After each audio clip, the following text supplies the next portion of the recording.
तू ही आशिकी episode number 19। पिछले episode में आपने देखा कि सब लोग ग्रुप ट्रिप पर जाने की प्लानिंग कर रहे होते हैं, लेकिन शिवाक्ष अंजलि को अपने साथ ले जाने की वजह से कॉलेज ट्रिप ऑर्गेनाइज करता है। अब देखते हैं आगे। अक्षत और माही वहीं खड़े दोनों को काफ़ी वक्त से देख रहे थे।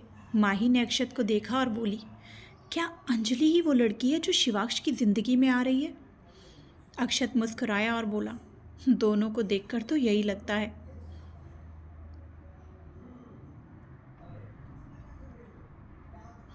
माही उसके कंधे से सिर टिकाकर बोली, मुझे तो यकीन नहीं हो रहा, शिवाक्ष किसी को ऐसे ट्रीट कर रहा है। एक आग है तो दूसरी पानी। अब देखना है क्या रंग लाएगी ये कहानी। बोलकर माही मुस्कुरा दी। अक्षत ने अपने कंधे पर रखा उसका सिर देखा तो मन में बोला, कहानी तो हमारी भी अच्छी बनेगी माही। फिर माही से बोला, चलें, आखिरी क्लास बची हुई है। माही ने सिर हिला दिया तो दोनों वहाँ से चले गए। श्वेता जो वहीं पास में छिपी ये सब देख रही थी, उसने गुस्से से दांत पीसते और किसी का नंबर डायल करते हुए बोली, आज तो तुम्हें मज़ा चखा कर ही रहूँगी मुसीबत। तुम तो हो ही मेरी ज़िंदगी में मुसीबत, लेकिन तुम्हारे साथ साथ बाकी सब लोगों के भी दिमाग ख़राब हो चुके हैं। तुम्हें तो ऐसा सबक सिखाऊंगी कि ज़िंदगी भर याद रखोगी। बोलते हुए उसने फ़ोन को कान से लगा लिया। पहली क्लास ख़त्म हुई तो आकाश बाहर आ गया। अंजलि क्लास के बाहर ही उसका इंतज़ार कर रही थी। दोनों साथ में लाइब्रेरी चले गए।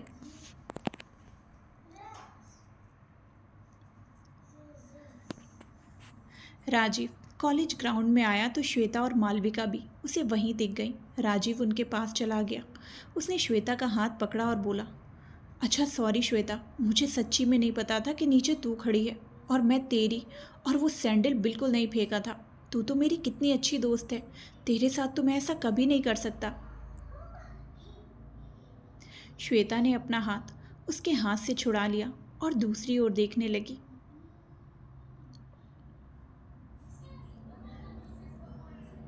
मालविका बोली, राजीव उससे ज़्यादा दुख इसे इस बात का है कि तू वहाँ बस अंजलि की साइड लिए जा रहा था। अरे तो क्या हो गया अगर सैंडल तूने फेंका था तो?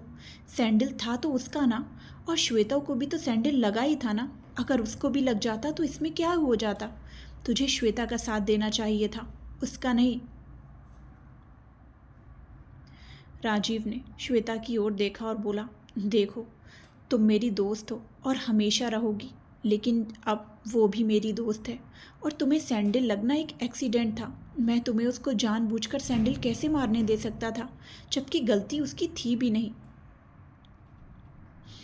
अपनी बकवास बंद करो राजीव, श्वेता ने चिढ़ते हुए कहा और आगे बोली, बात उसके सही गलत होने की नहीं है। बात यह है कि तू अपनी पुरानी दोस्त को छोड़कर उसकी हाँ में हाँ मिला रहा है। मैंने तुझे मना किया था राजीव कि उससे दोस्ती मत करना, लेकिन उसके बावजूद तूने उस लड़की को अपना दोस्त बनाया और अब वो तेरे लिए हमसे बढ़कर हो गई। अपनी 2 दिन की दोस्ती के लिए तू 2 सालों की दोस्ती भूल गया। ऐसा नहीं है श्वेता, तू गलत समझ रही है। मेरी बात समझ, मैं बोल रहा हूँ कि। राजीव ने बोलना चाहा तो श्वेता ने उसे हाथ दिखाकर रोकते हुए कहा, मुझे कुछ नहीं समझना राजीव, बस एक बात तुझे कहना चाहूँगी। जिस तरह की हरकतें तेरी है ना, उन हरकतों की वजह से कोई भी इरिटेट हो सकता है, फिर चाहे वो तेरा कितना ही अच्छा दोस्त क्यों ना हो। 2 सालों से हम लोग तो तुझे झेल रहे हैं, लेकिन हर कोई हम जैसा नहीं होता, और ये बहुत जल्द तुझे दिख जाएगा जब वो तुझसे इरिटेट होकर तेरे मुंह पर तमाचा मारकर दोस्ती तोड़कर चली जाएगी। फिर तुझे अपने पुराने दोस्तों की याद आएगी। गुस्से में जो श्वेता के मुंह में आ रहा था वो बोले जा रही थी। श्वेता के मुंह से इतनी कड़वी बातें सुनकर राजीव ने अब उसे कुछ भी समझाना सही नहीं समझा। वो चुपचाप खड़ा उसकी बातें सुनता रहा। श्वेता उसे डिस्गस्टिंग सा लुक देते हुए वहाँ से चली गई। मुझे लगता है तुझे ये दोस्ती तोड़ देनी चाहिए राजीव, क्योंकि श्वेता को वो लड़की बिल्कुल पसंद नहीं, और मुझे भी लगता है कि वो परेशान होकर एक दिन ज़रूर तुमसे दोस्ती तोड़ देगी। बोलकर मालविका ने राजीव का कंधा थपथपाया और श्वेता के पीछे चली गई। राजीव के दिमाग में कई ख्याल चलने लगे। उन्हीं ख्यालों में उलझा हुआ वो वहीं खड़ा रहा। अंजलि और आकाश की सभी क्लासेस खत्म हुई तो दोनों कॉलेज से बाहर आ गए। सामने ही उन्हें राजीव खड़ा मिल गया। इस बात के में आकाश की बस आई तो अंजलि ने उसे जाने के लिए कह दिया। आकाश ने आराम से रूम जाने का कहकर चला गया। राजीव आकर अंजलि के सामने खड़ा हो गया। अंजलि ने उसे एक झलक देखा और फिर मुंह फेर लिया।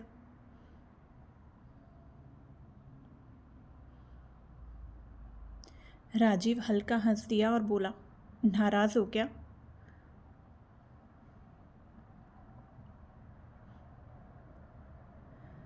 नहीं, मैं तो बहुत खुश हूँ, अंजलि ने ताना कसते हुए कहा।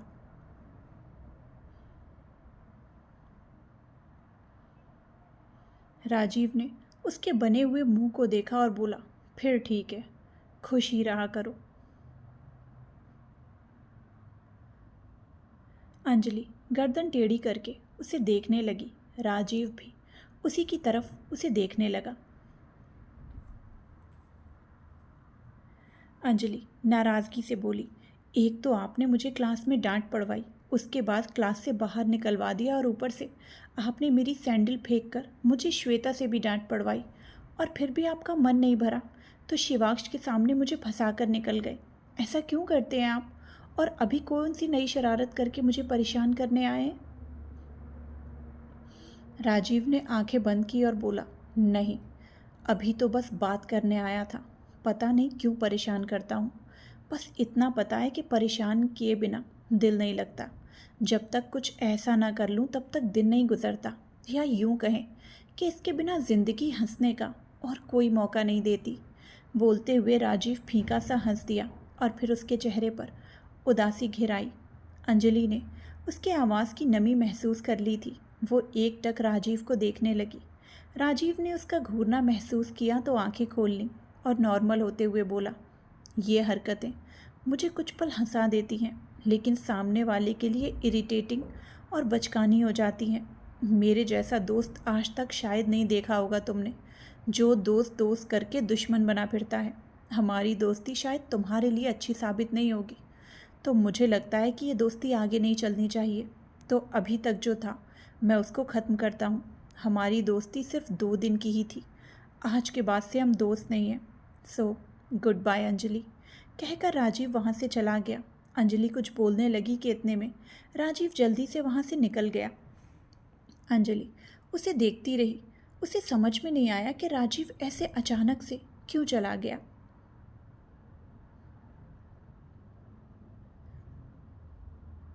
अंजलि परेशान सी हो गई और खुद से बोली, ये उदास क्यों हो गए? क्या मैंने ज़्यादा बोल दिया? पर ऐसा मैंने क्या कह दिया? वैसे इनकी शरारत इतनी भी बुरी नहीं थी, मुझे इनसे ये सब नहीं कहना चाहिए था। अंजलि बड़बड़ा ही रही थी कि इतने में पीछे से माही ने आते हुए कहा, तुम्हारी गलती नहीं है अंजलि। अंजलि ने सुना तो उसकी ओर देखने लगी। माही उसके बगल में आकर बोली, बाहर से तो हंसता रहता है, लेकिन अंदर से उतना ही उदास है। वो गाना है ना, मुस्कान झूठी है, वो इसी की मुस्कान के ऊपर है। अक्सर उदास होता है तो भी झूठी मुस्कान चेहरे पर बिखेरे रहता है। अंजलि गौर से माही की बात सुनती रही। माही आगे बोली, अक्सर मुझे परेशान करता है। कई बार तो सच में इरिटेट हो जाती हूँ, पर कई बार इसके परेशान करने की कोशिश को वेस्ट ना होने देने के लिए इरिटेट होने का दिखावा करती हूँ। अंदर से दुखी इंसान अपना मन हल्का करने के लिए कई तरीके अपनाता है, और राजीव का तरीका ये है। तो बुरा मत मानना अंजलि, वो दिल का बुरा नहीं है। मैं देख सकती हूँ कि तुम्हारे साथ उसकी नई नई दोस्ती हो रही है। यूँ तो वो नए दोस्त कम ही बनाता है, पर तुम्हें बनाया है, उसका दिल मत तोड़ना। माही बोलकर चुप हुई तो अंजलि ने पूछा, ऐसी क्या बात है जो वो अंदर से इतने उदास हैं? माही ने गहरी सांस ली और बोली, बचपन में ही राजीव और खुशी ने अपनी मॉम को खो दिया था। उसके डैड आर्मी में ऑफिसर हैं, तो वो घर ही कमाते हैं। ऐसे में बिना अपने माँ बाप के साथ के घर में रहना और अपनी छोटी बहन का भी ध्यान रखना काफ़ी मुश्किल होता है अंजलि। जिम्मेदारियां तो उसने संभाल ली, लेकिन अंदर ही अंदर अकेला पड़ चुका है। अपनों की कमी कोई पूरी नहीं कर सकता। अंजलि ने सुना तो उसे राजीव के लिए बुरा लगने लगा। उसकी आंखों में एकाएक ही नमी आ गई।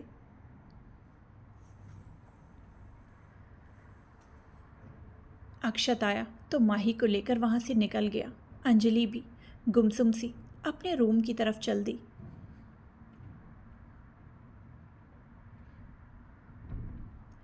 अंजलि कुछ आगे आई ही थी कि इतने में पीछे से एक गाड़ी के आने की आवाज़ आई। अंजलि को लगा कि शिवाक्ष की कार होगी। उसने पलटकर नहीं देखा। जैसे ही गाड़ी उसके पास पहुंची तो उसकी स्पीड थोड़ी धीमी हुई। गाड़ी के अंदर बैठे शख्स ने उसके दुपट्टे को पकड़ लिया और खींच लिया। दुपट्टा अंजलि के गले में अटक गया। उसका दम घुटने लगा। बैग उसके हाथ से नीचे छूट गया।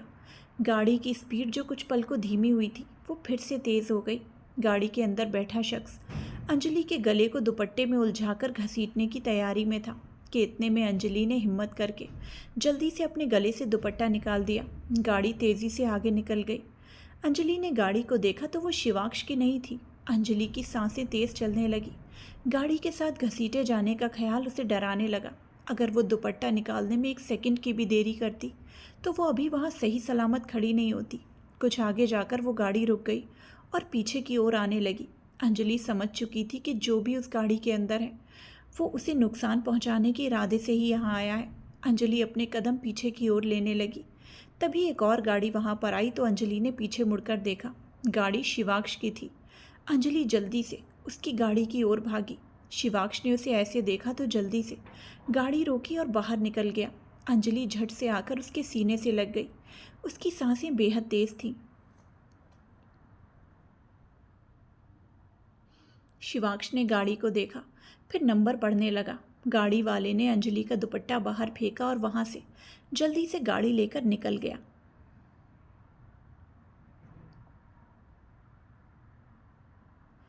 अंजलि ने पलटकर गाड़ी को देखा और फिर शिवाक्ष के सीने में सिर छिपा लिया। शिवाक्ष ने उसे कसकर बाहों में भर लिया और गुस्से से गाड़ी की डायरेक्शन को देखने लगा। फिर गाड़ी का नंबर अपने मन में रिपीट करते हुए बोला, HP 45D 5121। गाड़ी आंखों से ओझल हो गई तो शिवाक्ष अंजलि के बाल सहलाते हुए बोला, काम डाउन, मैं हूं ना, कुछ नहीं हुआ है तुम्हें। बोलकर शिवाक्ष कुछ देर तक उसे कंसोल करता रहा। फिर उसे खुद से दूर किया और उसके चेहरे को हाथों में भरकर उसके माथे को चूम लिया। उसका एहसास पाकर अंजलि ने आंखें बंद कर ली। शिवाक्ष आगे आया और उसका दुपट्टा और बैग उठाकर ले आया। उसने बैग गाड़ी में डाला और दुपट्टा अंजलि के गले में लपेट दिया। अंजलि बिना पल के झपकाए उसे देखने लगी। शिवाक्ष ने उसके लिए गाड़ी का दरवाज़ा खोला और बोला, बैठो, अकेले आने की क्या ज़रूरत थी? मैंने बोला नहीं तो क्या? कुछ देर रुक भी नहीं सकती थी क्या? बोलते हुए शिवाक्ष का लहजा शिकायती हो गया। अंजलि ने सिर झुका लिया, फिर धीमे कदमों से दरवाजे के पास आई और गाड़ी में बैठ गई। शिवाक्ष ने दरवाज़ा बंद किया और फिर ड्राइविंग सीट पर आकर बैठा। फिर गाड़ी स्टार्ट करते हुए बोला, क्या हुआ था अभी?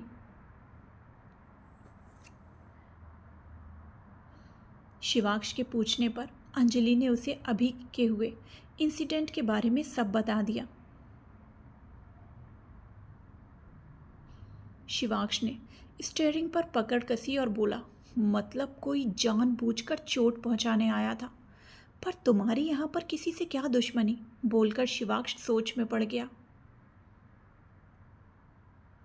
वहीं अंजलि को भी समझ नहीं आया कि आखिर कोई उसके साथ ऐसा क्यों करेगा। कुछ ख्याल आने पर अंजलि बोली, हो सकता है कि उस बेल्ट वाले आदमी की तरह ही कोई सिरफिरा हो जो लोगों को मारकर और चोट पहुंचाकर खुश होता हो। शिवाक्ष ने सामने देखते हुए कहा, अब चाहे जो भी हो, पर अपनी इस गलती पर उसे बहुत पछतावा होगा। जो किया उसका दुगना वापस मिलेगा। गलत पंगा ले लिया उसने। अब जो होगा उसने नहीं सोचा होगा। शिवाक्ष ने इस लहजे में कहा कि एक पल को अंजलि भी सिहर उठी। शिवाक्ष की आंखों में वो गुस्सा साफ देख पा रही थी। शिवाक्ष ने अंजलि को उसके रूम तक छोड़ा और उसके कमरे के अंदर चले जाने तक उसे देखता रहा, फिर वहाँ से निकल गया। शाम का वक्त, एक कैफ़े में प्रवीण एक टेबल के पास चेयर पर बैठा हुआ था और बार बार अपने फ़ोन में वक्त देखे जा रहा था। कैफ़े को बहुत वेल डेकोरेटेड था, मानो किसी स्पेशल ओकेज़न के लिए डेकोरेट किया हो। जगह जगह पर पिंक और येलो फ्लावर्स लगाए हुए थे। हल्की गुलाबी रंग की रोशनी में कैफ़े बहुत सुंदर लग रहा था। इस वक्त पूरा कैफ़े खाली था, बस कुछ स्टाफ मेंबर्स ही वहाँ पर थे। प्रवीण ने पूरा कैफ़े अपने लिए बुक करवाया था। प्रवीण दरवाजे की ओर देखते हुए बोला, कहाँ रह गई ये खुशी? आएगी भी या नहीं? अगर नहीं आई तो इतना सब तामझाम धरा का धरा रह जाएगा। बस एक बार किसी तरह आ जाए। बोलते हुए वो बहुत बेसब्र था। करीब आधे घंटे और इंतज़ार करने के बाद प्रवीण से अब और इंतज़ार नहीं हो रहा था। उसने खुशी को फ़ोन मिला दिया। कुछ बेल जाने के बाद उसे आसपास से ही फ़ोन के बजने की आवाज़ सुनाई देने लगी। प्रवीण ने आसपास देखा तो दरवाजे के पास उसे खुशी खड़ी दिखाई दी। प्रवीण उसे देखकर मुस्कुरा दिया, फिर तेज़ कदमों से चलते हुए खुशी के पास गया और उसका हाथ पकड़कर उसे अपने साथ ले आया। खुशी उसकी आंखों में देखने लगी। प्रवीण ने उसकी हथेलियों को चूमा और बोला, मुझे पता था खुशी कि तुम ज़रूर आओगी, और देखो मेरा विश्वास गलत साबित नहीं हुआ, तुम आ ही गई।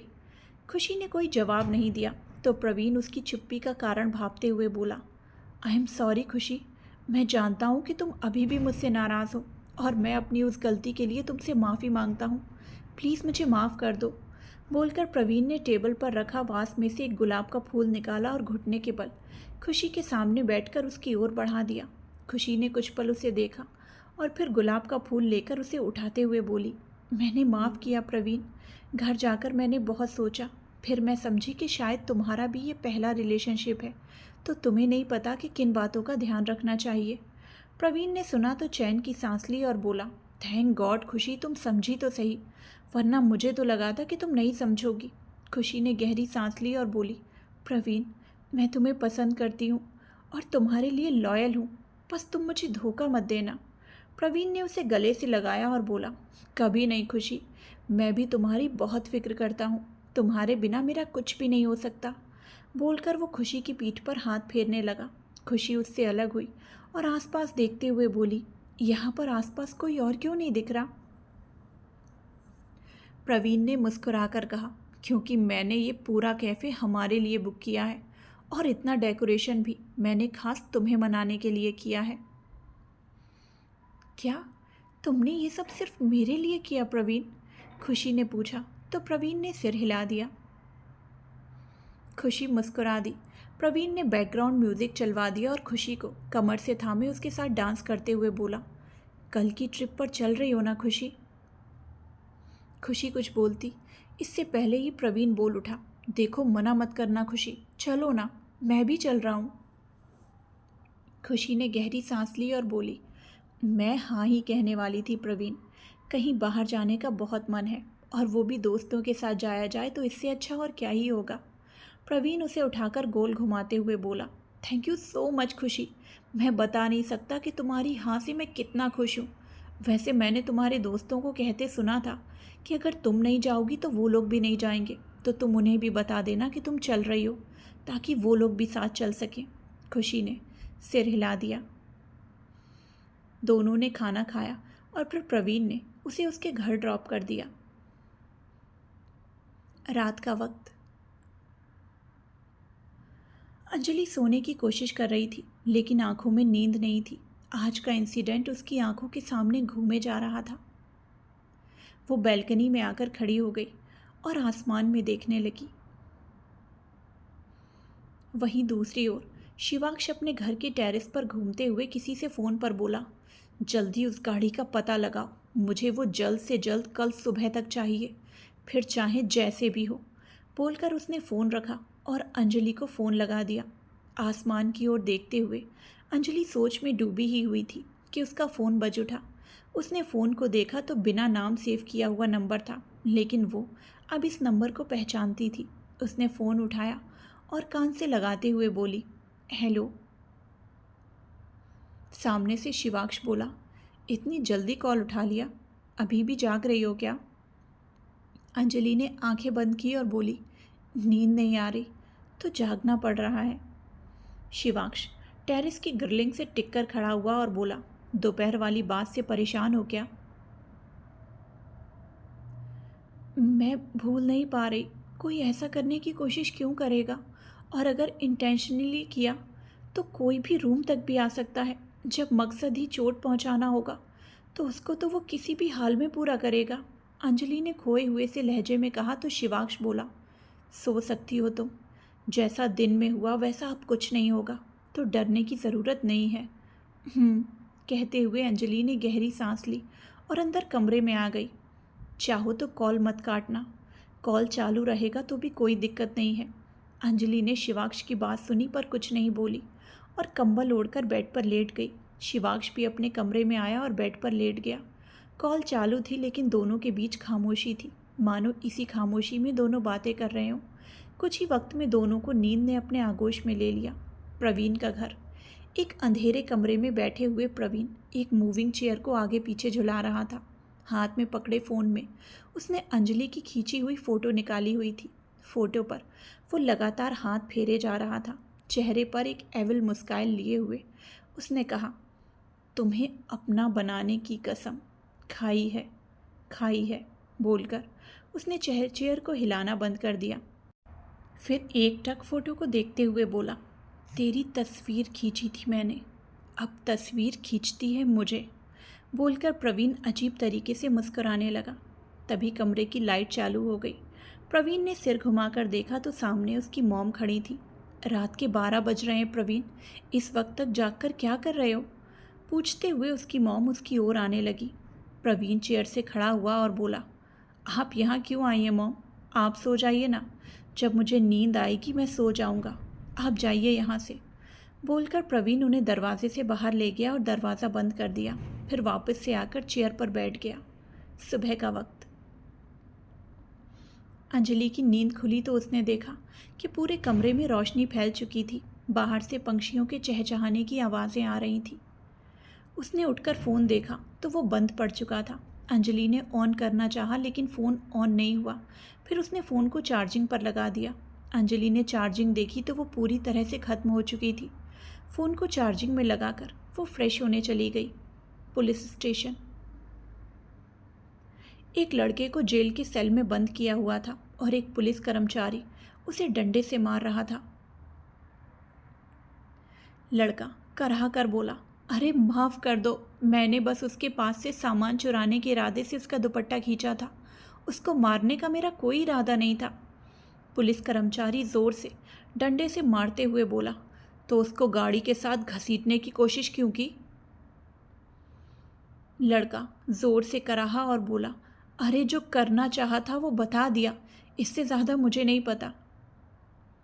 उसके बाद कई बार पुलिस कर्मचारी ने उससे एक ही बात पूछी लेकिन उसने बयान नहीं बदला। वो उसे मारना बंद करके बाहर निकल गया और सेल को बाहर से बंद कर दिया। फिर फ़ोन पर बोला, हेलो शिवांश, मैंने कई बार उससे यही बात पूछी लेकिन उसका एक ही जवाब था, तो जहाँ तक मुझे लगता है ये एक चोर है और वो गाड़ी भी तो इसकी नहीं थी, किसी शनाया तिवारी की गाड़ी चुरा कर लाया था।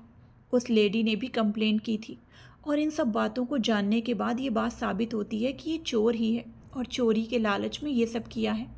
सामने से शिवांश की आवाज़ आई, इस बात को मैं खुद हैंडल करता लेकिन अक्षत की वजह से ये केस पुलिस में चला गया।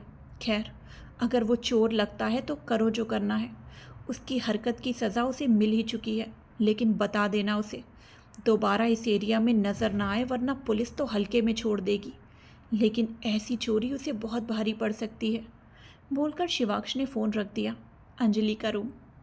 नहाकर वापस आने के बाद अंजलि ने फ़ोन देखा तो उसमें खुशी का मैसेज था जिसमें उसने अंजलि को ट्रिप पर चलने के लिए लिखा था। वहीं साथ ही शिवांश का मैसेज भी था, उसने भी अंजलि को वक्त पर ट्रिप पर जाने के लिए कहा था। अंजलि ने अपना सामान पैक किया और तैयार कॉलेज की ओर चल पड़ी। College campus. एक बड़ी सी बस कॉलेज कैंपस में खड़ी थी। बस लगभग पूरी तरह से भर चुकी थी। कॉलेज में काफ़ी हलचल थी, जो रोज़ाना से ज़्यादा थी।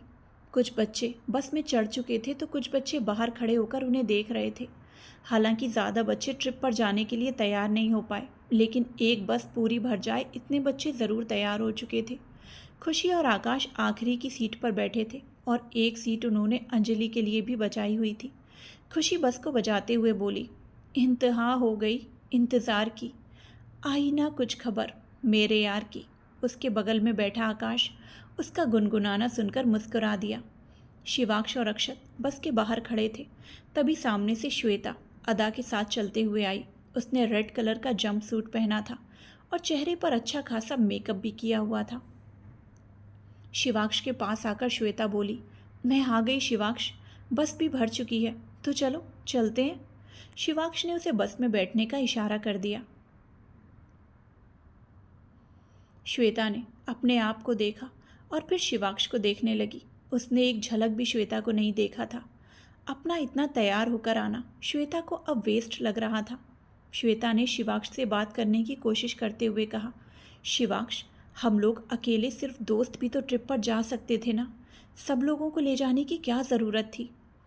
क्योंकि मैं चाहता था, दैट्स इट, बोलकर शिवाक्ष ने फ़ोन में वक्त देखा और फिर सड़क की ओर देखने लगा। तभी श्वेता का फ़ोन रिंग हुआ। उसने फ़ोन नंबर देखा और फिर कॉल कट करके बस में चढ़ गई। खुशी ने खिड़की से बाहर सिर निकालकर पीछे सड़क को देखते हुए कहा, मुझे समझ में नहीं आता कि ऐसे आखिरी मौक़ों पर अंजलि हमेशा लेट क्यों हो जाती है। अभी अगर वो टाइम पर नहीं आई और बस निकल गई तो, और ऊपर से मैडम अपना फ़ोन भी नहीं उठा रही है। उसकी बात पर आकाश बोला, उसने मैसेज तो किया था कि वो आ रही है, वो पहुंच जाएगी खुशी, डोंट वरी। आकाश ने कहा तो खुशी ने सिर हिला दिया, फिर खिड़की से बाहर देखने लगी। आकाश उसे एकटक निहारने लगा। छोटा सा प्यारा चेहरा और कंधे तक कटे हुए बाल। उसने लाइट पिंक कलर का सूट पहना था जिसमें वो बहुत प्यारी लग रही थी। आकाश अपनी नज़रें उससे हटा ही नहीं पा रहा था। उसने आंखों के ऊपर से चश्मा हटाया और साफ करके वापस पहन लिया और फिर से खुशी को ही देखने लगा। तभी आगे के दरवाजे से प्रवीण बस में चढ़ा और अपनी रोकी हुई सीट पर जाकर बैठ गया। आकाश की नज़र उस पर पड़ी तो उसका चेहरा उतर गया। वो मन ही मन कुढ़ते हुए बोला, कहीं तो पीछा छोड़ देता, कॉलेज में तो चिपका ही रहता है, अब ट्रिप पर जाकर भी चिपकेगा। वहीं प्रवीण पूरी बस में अपनी नज़रें दौड़ा रहा था। कुछ पल देखने के बाद उसे खुशी और आकाश आखिरी सीट पर बैठे दिखाई दे गए, लेकिन अंजलि को उसके साथ ना पाकर प्रवीण को अच्छा नहीं लगा। खुशी ने प्रवीण को देखा तो अपना हाथ हिला दिया। प्रवीण ने भी मुस्कुराकर उसे हाय कर दिया। राजीव ने दोनों को देखा तो उसे अच्छा नहीं लगा। वहीं आकाश से भी ये सब बर्दाश्त नहीं हो रहा था। वो अपना फ़ोन चलाने लगा। प्रवीण ने मुट्ठी बनाते हुए खुद से बड़बड़ा कर कहा, ये अंजलि अभी तक क्यों नहीं आई? कहीं ऐसा तो नहीं कि वो आ ही ना रही हो? अगर ऐसा है तो मैं भी यहीं रुक जाता हूँ। ये सब लोग ट्रिप पर होंगे तो हम दोनों साथ आ जाएंगे, बोलकर वो सोचने लगा। राजीव बस से नीचे उतर गया और शिवाक्ष और अक्षत के पास आकर खड़ा हो गया। शिवाक्ष ने उसे कॉलर से पकड़ा और बोला, क्यों भाई, बीट लगाकर भागा था ना कल, उसके बाद से अब जाकर हाथ आया है, अब बता क्या किया जाए तेरे साथ? राजीव ने दांत दिखा दिए और बोला, करना क्या है, छोड़ दिया जाए, अब तू दोस्त का गला तो नहीं घोट सकता ना शिव। शिवाक्ष ने उसे घूरा और बोला, अच्छा, और तू अपने दोस्तों को कितना भी परेशान करेगा तो चलेगा, राइट? राजीव के चेहरे पर उदासी सी घिराई। उसने नम सी आवाज़ में कहा, सॉरी, आज के बाद कोशिश करूँगा कि अपनी हरकतों पर थोड़ा काबू रखूँ। समझ आ रहा है कि तुम्हारे लिए ये इरिटेटिंग होगा। शिवाक्ष और अक्षत ने सुना तो दोनों एक दूसरे को देखने लगे। हमेशा बिंदास रहने वाले राजीव से उन्हें ऐसे जवाब की उम्मीद नहीं थी। शिवाक्ष ने उसका कॉलर छोड़ दिया। अक्षत उसे कंधों से थामते हुए बोला, अरे बस कर पगले, रुलाएगा क्या? और तुझे किसने कह दिया कि तू इरिटेटिंग है? तू जान है अपने ग्रुप की, और अगर तेरी हरकतें ही नहीं रहेंगी तो ग्रुप में जान भी नहीं रहेगी। तेरी शरारतें और मस्तियाँ ही तो तुझे हमारे वाला राजीव बनाती हैं। अगर यही नहीं रहेंगी तो शायद दुनिया डिप्रेशन में चली जाएगी। तभी शिवाक्ष राजीव के गले लगते हुए बोला, तेरा इरादा दुनिया में तबाही मचाने का है क्या? अगर ये सब बंद कर देगा तो हम लोगों का क्या होगा, सोचा है कभी? और ऐसे साधु संत वाली बातें तुझ पर सूट नहीं करती, तो बिंदास ही अच्छा लगता है। राजीव ने उसकी बात सुनकर उसे कसकर हक कर लिया। अपने आप ही उसकी आंखों में नमी तैर गई। तभी अक्षत भी दोनों को हक करते हुए बोला, अब मुझे भूल जाओगे क्या? शिवाक्ष और राजीव ने उसे भी अपने साथ ले लिया। तीनों ने ग्रुप हक किया और मुस्कुरा दिए। वहीं प्रवीण अंजलि के आने का इंतज़ार करता रहा, लेकिन वो नहीं आई तो वो अपनी जगह से उठा और बस से नीचे उतरने लगा। तभी खुशी चहकते हुए बोली, अंजलि! प्रवीण ने सुना तो बस से उतरते हुए रुक गया और पीछे वाले दरवाजे की ओर देखने लगा। शिवाक्ष, अक्षत और राजीव ने खुशी का चहकना सुना तो उस ओर देखने लगे। अंजलि पिछले दरवाजे के पास अपना बैग लिए खड़ी थी। खुशी गुनगुनाने लगी, देर लगी आने में तुमको, शुक्र है फिर भी आए तो। आस ने दिल का साथ न छोड़ा, वैसे हम घबराए तो। अंजलि ने उसे देखकर दांत दिखा दिए।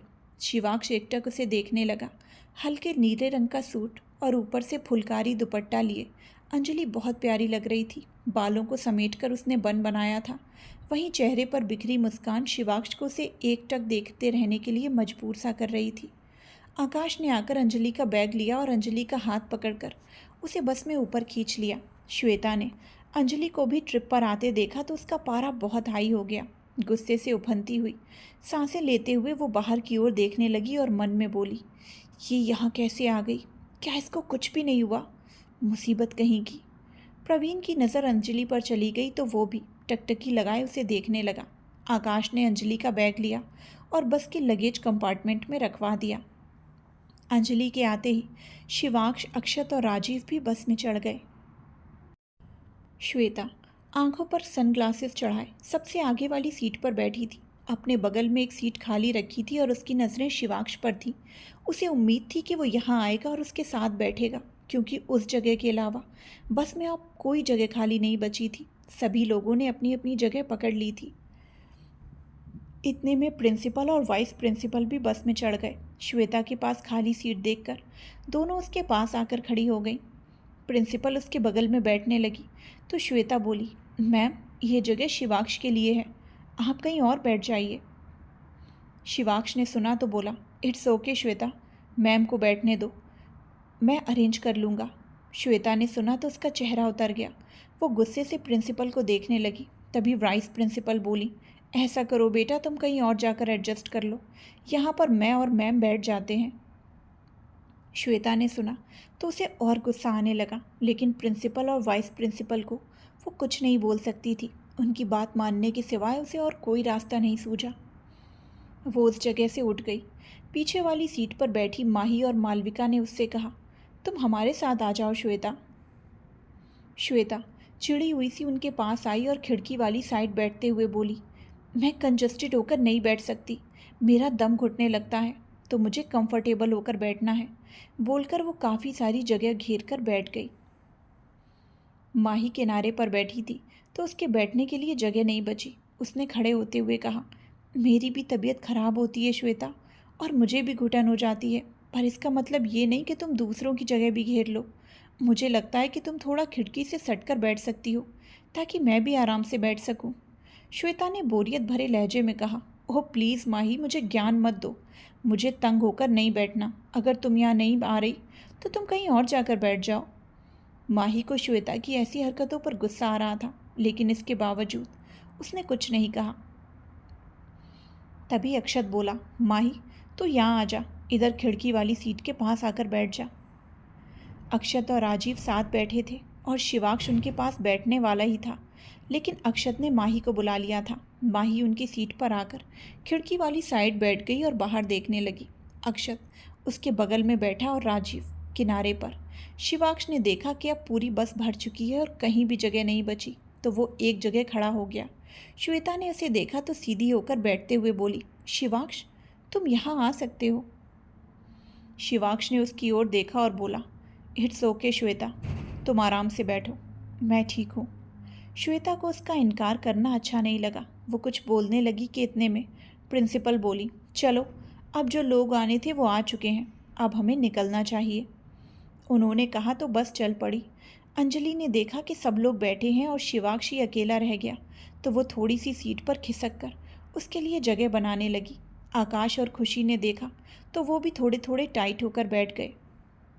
शिवाक्ष ने अंजलि को देखा तो वो भी उसे ही देख रही थी, फिर अपने बगल में बनाई थोड़ी सी जगह को देखने लगी, फिर थोड़ा सा और आकाश की तरफ को खिसक गई। शिवाक्ष मुस्कुरा दिया, उसके गालों के दोनों तरफ डिंपल निकल आए। अंजलि नज़रें जमाए उसे ही देखने लगी। वो आया और उसके बगल में बैठ गया। अंजलि ने एक झलक उसे देखा और फिर सामने देखने लगी। ड्राइवर ने बस में पहाड़ी नाटी चला दी। बस बिल्कुल सीधी सड़क पर चल रही थी तो उसमें झटके नहीं लग रहे थे। खुशी अपनी सीट से उठी और वहाँ से निकलकर बस में नाचने लगी। उसे देखकर बाकी बच्चे भी उठकर नाचने लगे। खुशी ने अंजलि और आकाश को बैठे देखा तो उन्हें भी अपने साथ उठा लिया। खुशी और आकाश नाचने लगे। अंजलि बस खड़ी उन्हें देखती रही। खुशी ने अंजलि को ठुमका मारा तो वो सीधी जाकर सीट पर बैठे शिवाक्ष की गोद में जाकर गिरी। शिवाक्ष ने उसे कमर से थाम लिया। दोनों ही एक दूसरे को देखने लगे। खुशी सिर पर टपली मारते हुए बोली, oh shit, sorry Anjali, sorry Shiv भाई। बोलकर उसने अंजलि को हाथ देकर उसकी गोद से उठा लिया। अंजलि उसे नाचने का कहकर वापस से अपनी सीट पर बैठ गई। थोड़े वक्त बाद जब बस थोड़े कच्चे रास्ते पर चलने लगी तो सब लोग आकर अपनी अपनी जगह पर बैठ गए। सफ़र काफ़ी लंबा था और शाम हो चुकी थी। राजीव अक्षत और माही को घूरे जा रहा था। अक्षत ने माही को बाहों में भरकर अपने सीने से लगाया हुआ था। माही ने भी उसे कमर से पकड़ा हुआ था और दोनों को ही नींद आ चुकी थी। राजीव ने दोनों की फ़ोटो निकाल ली। दोनों बहुत आराम से एक दूसरे के गले लगकर सोए हुए थे और साथ में बहुत प्यारे लग रहे थे। राजीव ने पलटकर खुशी की ओर देखा तो वो आकाश के कंधे पर सिर रखकर सो चुकी थी। आकाश ने उसके सिर को अपने हाथ से सहारा दिया हुआ था। वो भी सो चुका था। राजीव कुछ पल दोनों को निहारता रहा, फिर आंखें बंद करके उसने भी सीट से सिर टिका लिया। अंजलि भी पीछे सीट से सिर टिकाए हुए थी। शिवाक्ष ने उसके कंधे पर हाथ रखकर थामा तो अंजलि ने अपना सिर उसके सीने पर रख दिया। चेहरे पर हल्की सी मुस्कान लिए शिवाक्ष ने भी आंखें बंद कर ली। तभी अचानक से बाहर का मौसम बिगड़ने लगा। बिजलियां कड़कने की आवाज़ के साथ तेज़ बारिश शुरू हो गई। रास्ता खराब था तो बस में झटके लगने लगे। झटका लगा तो अंजलि का सिर शिवाक्ष के सिर से टकरा गया। शिवाक्ष उसका सिर सहलाने लगा। अंजलि अधखुली आंखों से उसे देखने लगी। शिवाक्ष ने बस से बाहर देखा तो बोला, शायद बस को यहीं रुकवा देना चाहिए, मैं अभी आया। बोलकर वो अपनी जगह से उठा और आगे ड्राइवर के पास जाकर बोला, मौसम ख़राब हो चुका है और रास्ता भी छोटा है, पहाड़ खिसकने का खतरा है, अगर कहीं सीधी जगह मिले तो बस रोक लेते हैं। ड्राइवर बोला, हाँ, अभी इस गड्ढे वाले रास्ते से निकल जाएंगे तो आगे एक बड़ा सा स्कूल है, वहाँ उसका मैदान है, वहाँ रुक जाएंगे। शिवाक्ष ने ओके कहा और वापस अपनी सीट की ओर आने लगा। पीछे की ओर जाते हुए उसकी नज़र अक्षत और माही पर पड़ी जो एक दूसरे को हक किए हुए सो रहे थे। उन्हें देखते ही शिवाक्ष के चेहरे पर स्माइल आ गई। वो मन ही मन बोला, काश ये अक्षु का बच्चा कभी इसको अपने दिल की बात भी बोल पाए। बोलकर उसने सिर हिलाया और अंजलि की ओर देखने लगा जो अपनी आंखें मलते हुए खिड़की से बाहर देख रही थी। शिवाक्ष जल्दी से उसकी ओर बढ़ गया और अपनी सीट पर जाकर बैठ गया। अंजलि खिड़की से बाहर देखती रही। शिवाक्ष ने आंखें बंद कर ली और पीछे सीट से सिर टिका लिया, फिर एक आंख खोली और धीरे से अंजलि के कंधे पर सिर रख दिया। अंजलि ने उसकी ओर देखा तो शिवाक्ष की आंखें बंद थीं। वो बिल्कुल स्टैच्यू बनकर बैठ गई ताकि उसके हिलने की वजह से शिवाक्ष की नींद न खुल जाए। अंजलि ने धीरे से उसके सिर को थपथपा दिया। शिवाक्ष मुस्कुराया और उसका हाथ कसकर पकड़ लिया। अंजलि ने उसका चेहरा देखा तो आंखें अभी भी बंद थीं। फिर अपने और शिवाक्ष के हाथ को देखा तो एक प्यारा सा एहसास उसके दिल को छू गया। उसकी धड़कनें एकाएक ही बढ़ चुकी थीं। शिवाक्ष के हाथ में उसका हाथ बहुत प्यारा लग रहा था। कुछ पल तो वैसे ही दोनों के हाथों को देखती रही। शिवाक्ष उसके ऊपर हक दिखाने लगा था और ना जाने क्यों अंजलि को अब ये सब अच्छा सा लगने लगा था। कुछ देर शिवाक्ष को देखने के बाद अंजलि को भी फिर से नींद आ गई। रात 11 बजे। बारिश अभी थमी नहीं थी। एक खाली मैदान में आकर बस रुक गई। ग्राउंड के एक हिस्से को चद्दर से ढका गया था। ड्राइवर ने बस वहीं खड़ी कर दी और ड्राइवर और कंडक्टर दोनों बस के नीचे उतर गए। दोनों ने पास ही से कुछ सूखी लकड़ियां इकट्ठी करके आग जला दी और उसके पास बैठ गए। रात के मौसम में बारिश होने से हल्की ठंड होने लगी थी। बस में बैठे बच्चे भी बस से नीचे उतरने लगे। अंजलि नींद में ही सीट से नीचे गिरने लगी, लेकिन शिवाक्ष ने उसे थाम लिया और अपनी ओर खींच लिया। अंजलि की नींद खुल गई। उसने शिवाक्ष की आंखों में देखा। दोनों बेहद करीब थे। शिवाक्ष ने उसकी आंखों में देखते हुए आईब्रो ऊपर उठा दी। अंजलि थोड़ा झेंप सी गई और जल्दी से उठने लगी। शिवाक्ष ने उसे छोड़ दिया और अपने बाल सही करते हुए बस से नीचे उतर गया। अंजलि उसे देखती रही, फिर बस से उतरने लगी। जैसे ही वो उतरने लगी तो उसे महसूस हुआ जैसे उसका दुपट्टा किसी ने पकड़ लिया हो। उसने पीछे मुड़कर देखा तो उसका दुपट्टा सीट में फंसा था। अंजलि ने उसे खींचा तो वो नहीं निकला और उसने और ज़ोर से खींचा तो दुपट्टा एकदम से निकल आया। अंजलि ने ज़ोर से खींचा था तो एकदम से दुपट्टा निकल जाने की वजह से उसे पीछे की ओर धक्का लग गया और वो बस से नीचे गिरने लगी। तो इतने में आकर किसी ने उसकी पीठ पर हाथ लगा दिया। अंजलि ने किसी का सपोर्ट महसूस किया तो राहत की सांस ली। उसकी पीठ पर लगे हाथों ने उसे बस में अंजलि की ओर सहारा देकर खड़ा करने में मदद की। उसने पलटकर देखा तो वहाँ राजीव खड़ा था। सिर नाक सब फुड़वाने का इरादा है क्या? संभल कर रहो, कहकर राजीव जाने लगा। जब संभालने वाले साथ हो तो ऐसा नहीं होता, अंजलि ने उसकी बात पर कहा। बचाने वाले हमेशा साथ नहीं रहते, राजीव ने बिना उसकी तरफ देखे कहा। हमेशा आने की उम्मीद भी नहीं है, पर जब ज़रूरत होती है उस वक्त पर पहुंच ही जाते हैं, कहकर अंजलि बस से नीचे आई और उसके सामने जाकर खड़ी होते हुए बोली, क्या अब हम सच में दोस्त नहीं रहे? आपने तो कहा था कि आप और मैं दोस्त हैं, और आपकी दोस्ती सबको नसीब नहीं होती, तो अब आप अपनी दोस्ती की कमिटमेंट से क्यों मुकर रहे हैं? राजीव दूसरी ओर घूमते हुए बोला, मैं परेशानी हूँ। अंजलि, परेशानियों से बचपन का रिश्ता है मेरा। राजीव, मैं दोस्ती के नाम पर दुश्मनी निभाता हूँ। अंजलि, मुझे आपसे दुश्मनी पसंद है। राजीव, शायद बहुत मुसीबतें खड़ी कर दूंगा। अंजलि, मुसीबतों से अच्छी खासी दोस्ती है मेरी। राजीव, मैं अपने आप को बदल नहीं सकता। अंजलि, अगर आप बदल गए तो मैं आपसे दोस्ती भी नहीं करना चाहूँगी। राजीव अंजलि की ओर घूमा और बोला, अगर कभी तंग आकर तुमने दोस्ती तोड़ दी तो? मुझे नहीं लगता कि आपको सिर्फ अपनी दोस्ती की मिसालें देनी चाहिए, एक तारीफ का मौका मुझे भी देकर देखिए, बोलकर अंजलि ने अपने हाथ में पहना एक फ्रेंडशिप बैंड निकाला और राजीव की ओर बढ़ाते हुए बोली, will you be my friend mister Rajiv Malhotra? Rajiv ने बैंड को देखा, फिर मुस्कुरा दिया। श्वेता ने जो जो बातें उसे बोली थी अब सबका ख्याल उसके दिमाग से चला ही गया। अंजलि की बातों से उसे भरोसा था कि वो सच कह रही है। राजीव ने हाथ आगे बढ़ाया और बोला, मेरी बुराइयां एक्सेप्ट करके दोस्ती करती हो तो पहना दो बैंड। अंजलि ने उसकी बात पर कुछ नहीं सोचा और जल्दी से बैंड उसकी कलाई में पहना दिया।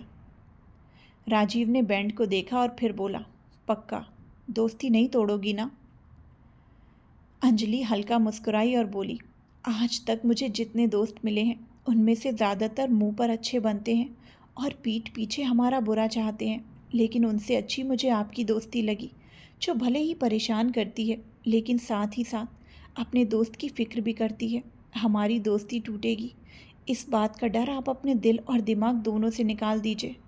तो मतलब तुम ही मेरी हरकतों से कभी इरिटेट नहीं होगी ना?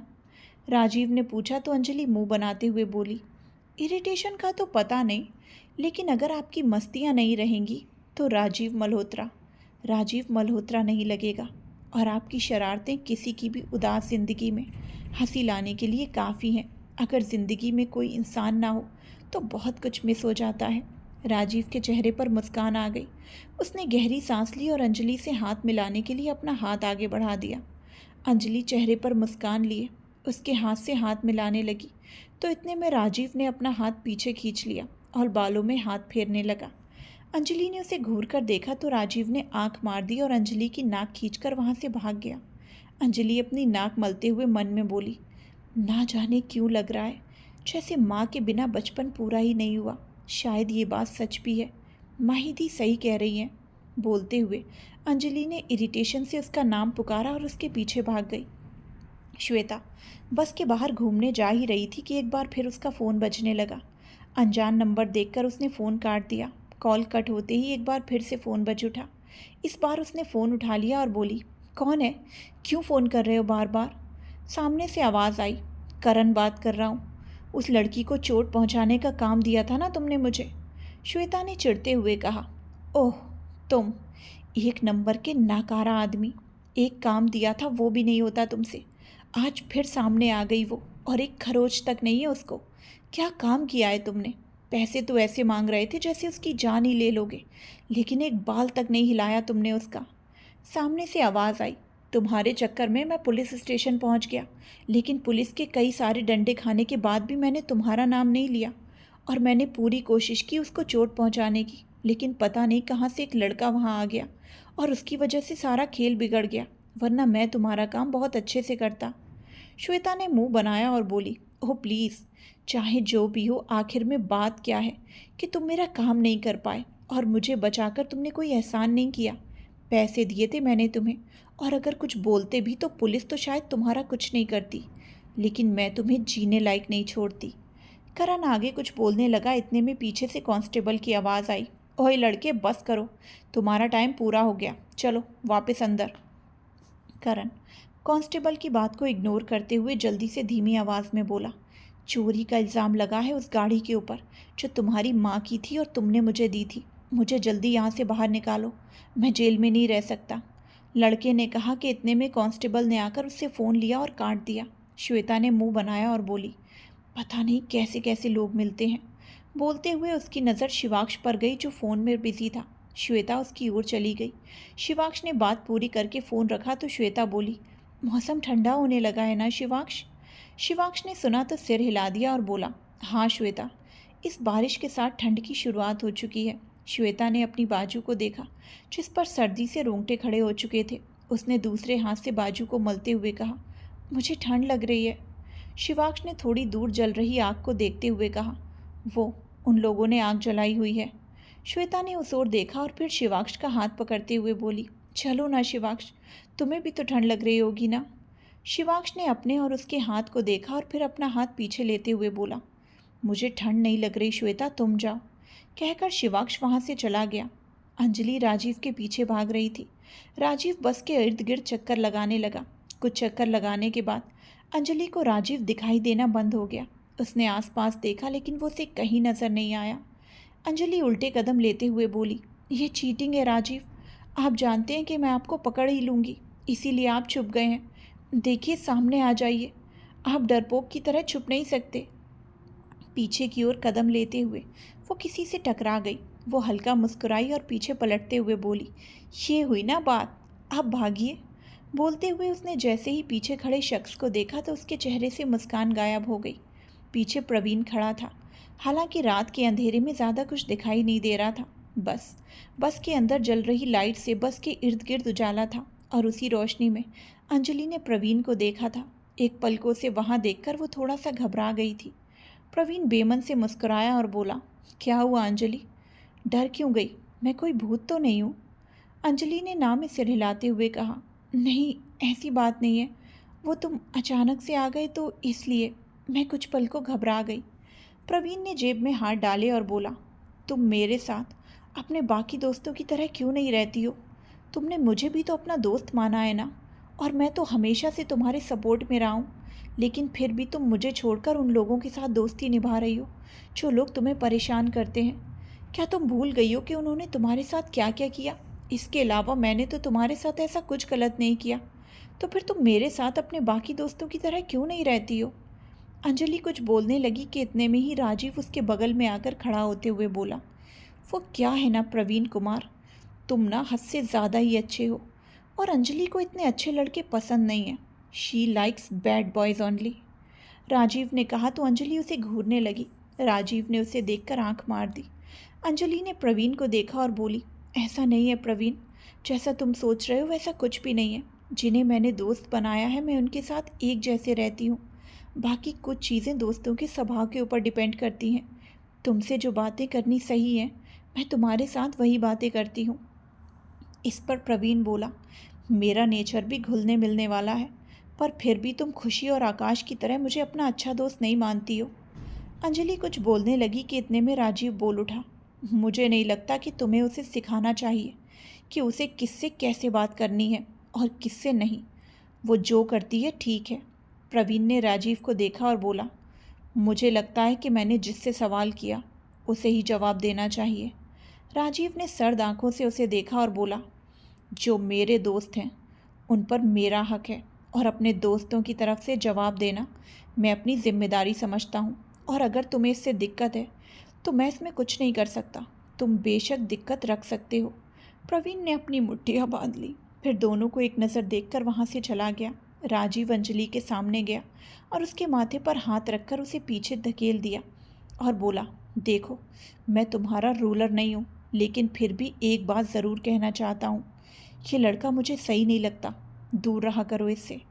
अंजलि ने सिर हिला दिया तो राजीव गंभीरता से उसके चेहरे को देखने लगा।